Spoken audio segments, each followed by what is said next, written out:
Jirra jirtuu maatii keenya nagaa waaqayyo isiniif haa ta'u akkam jirtanii nuti nagaa jirraa galata rabbii isinuu akkam nuuf jirtu fayyuma keessan naguma jirtanii jiruun akkam isin biratti nu biratti hunduu bareeda galata waaqaa nagaan keenya bakka jirtanitti isin haa qaqqabu kan biyya keessas biyya alaas jirtan ta'ee bakka jirtanitti isin haa qaqqabu isiniin jechuu jaalanna. Egaa arras deebinee dhufnee jirra. Har'a immoo maal qabannee dhufne seetanii akkuma argitan egaa. Suuraa yookiin immoo footoo argaa jirtan kana jechuudha. Egaa manni kun mana obboleettii keenya. Obboleettiin keenya kun maqaa ishee hin barbaanne Dubaay jiraatti jechuudha. Innaa mana yeroo dhiyoo lafa bitattee turte numarraan jechuudha. Numarraan lafa bitattee turte. Innaa numatu bitee fi waan hundumaa hojjisiisaa fi jira isiniin jedha. Amma karaan deemaa jiru kun karaa mana isaanii nu geessu jechuudha. Karaa mana isaanii nu geessu. Mana keenyarraa bargeetti baay'ee fagaatu sirriitti nutti dhiyaata jechuudha.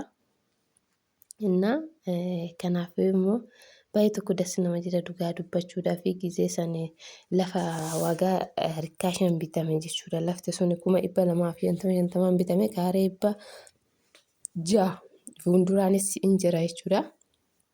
Innaa akkasii isiniin jira kinoo kan balbala argaa jirtan kun illee kan daaspooraati jechuudha.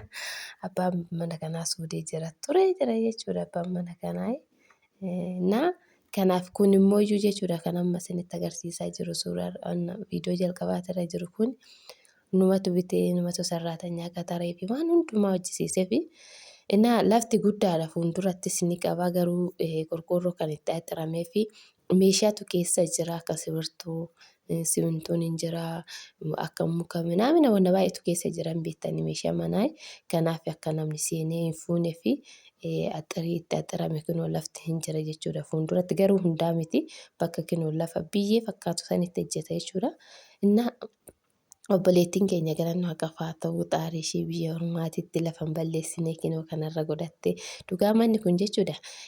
Adaama qorqoorrootu irratti ba'uu wada iddoo bishaan taankareetis ni qaba. Bakka hin argitan boodatti jechuudha maayyii uumaa qalamii gaafa dibame dhugaa akkatti inni bareedu jechuudha. G+2 maaliif hawwitarree kunuun jira dhugaa akkatti inni bareedu jechuudha. Mucayyoon namni biraa kan ijaarratee akkanumatti amma itti galle ni jira jechuudha. Durbiitiyyaa isiniif waraaba gaafa naa mijate viidiyoo garuu mana ishee yeroo baay'ee naan agarginni viidiyoo waraabunatti mijatni malee.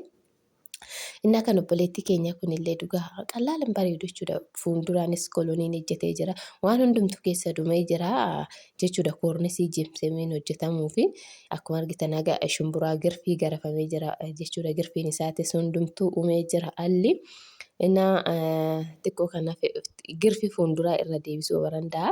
Barandaan isaattis akkasuma saaraamikii ta'uu fi innaa obboleettii keenya jabaaddu dhugaa goobas sirriitti jechuudha. Mee argitanii akka jiru balbala meeqa mee ilaala dhugaa dubbachuudha. Akkatti bareedu jechuudha. Gandaa fuulduraa isaa kun amma qalamii yoo dibame kinoo kan gubbaarraa kun qalamii yoo dibame jechuudha. Qallaaluma kanan bareedu mana bakka ani jechuun mana Itoophiyaa keessa kanan jaaladha jechuudha dhugaa dubbachuudhaa fi qalamiin amma bakka bareedan isaa jechuudha hin jiraamere qalamii keessatti biyya alaatirraa seenu hin jiranii isa dibnaan sirriitti bareeda jechuudha. Amma xiqquma fuuldura bichaatu hafee fi koloniinis waan hundumtuu hojjetee jira. Shaaworiin keessaa shintibeetiin keessaa waan hundumtuu keessaa sarraatanyaan immoo hiriyyuma kaasuuti kan hojjetee fi innaa nuti garuu birrii nurratti ergatteeti miti isheen hin beektu waan ta'eef obboleewwanii fi abbaa irratti ergatti. Kan amma cinaa hojjetee sarraatanyaa nuti yaada qaxarree lafa dura yaada binneetu waan hundaa sarraatanyaa qaxarree malee akka meeshaa sibirtoo minaaminaa kana obboleessumatu bite jechuudha. Kaasuu safaratti agarsiisee xiqqoo isaan aloonni ishee asii miti. Gara xiqqoo siiqa jechuudha gara biraatitti.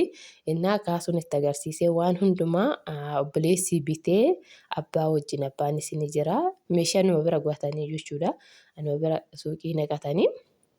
Innaa akkasitti nutis waan tokko akka sarraatanyaa gaarii kan mana seeraan hojjetuuf gaarii qaxarreef jechuudha kan manuma keenya hojjetu. Amma jimsamii kan mana keenya nuuf hojjete gisee san Adaamarraa dhufe amma isheefis isumaa finna jechuudha. jimsamee bira ga'uu ga'e waan ta'eef jimsamee jechuun kornisii gubbaa jechuudha. Kornisii akka biyya araba. Innaa akkas isiniin jira maatii keenya dhugaa baay'ee tokko bareeda jechuudha. Gaafa uumeen argitanii inshaallah ishiinillee baay'ee turuun hedduu galuu fi gara fuulduraatti. Suuqis immoo fuulduraan xiqqeessitee ni banatti gara fuulduraatti kun amma naannoo ishiiti jechuudha. Argitanii manni bakka namni itti gaggalee hundumtuu kan itti gaggalee jiru jechuudha. Mana kan ture naannoon jechuudha. Lafti lafa jijjiiru kunis hunduu gurguramee jira tokko malee. Daasbooruma safara daasbooraa jechuun hin dandeessa nama naannoo keenya kana bakka daasboorumatu bitaa jira waan ta'eef kunoo namni itti galeera argitanii suuqiin ni jira waan hundumtuu ni jira jechuudha. Manni nyaataa duuba sanirraa ni jira bakka waan hundumtuu ni jira iddoo baay'ee tokko namatti mijatu bakka iddoo caacataa hin qabne jechuudha. Ani qofa nama karaa deemaa jira jechuudha. Qofaan karaa deemaa jira.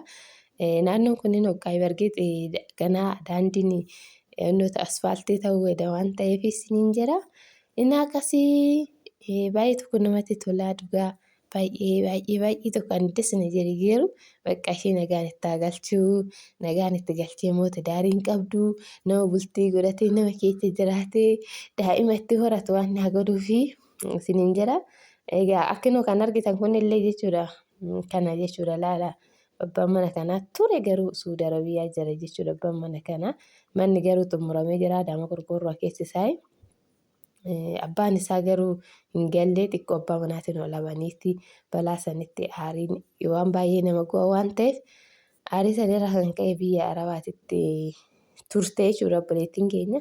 Garuu waan hundumtuu ni darba soo galtee mana ishii ilaallatti. Manni ishii erga ijaarame garuu turee jira dhugaa dubbachuudhaaf. Turee jira isiniin jira. Innaa kana fakkaata warroonni immoo lafa akkasumas mana bitachuu barbaadan ni jira koottaayii. Innaa naannoo kanatti iyyuu lafti ni jira naannoo mana kanaatitti jechuudha. Kaaree 4,200 bakka ni jira jechuudha. Innaa warra duraan bitetu gaddeebisee gurgurachaa jira jechuudha. Kan hojjetan mootummaa manaa kan hin tarrafa jedhamu.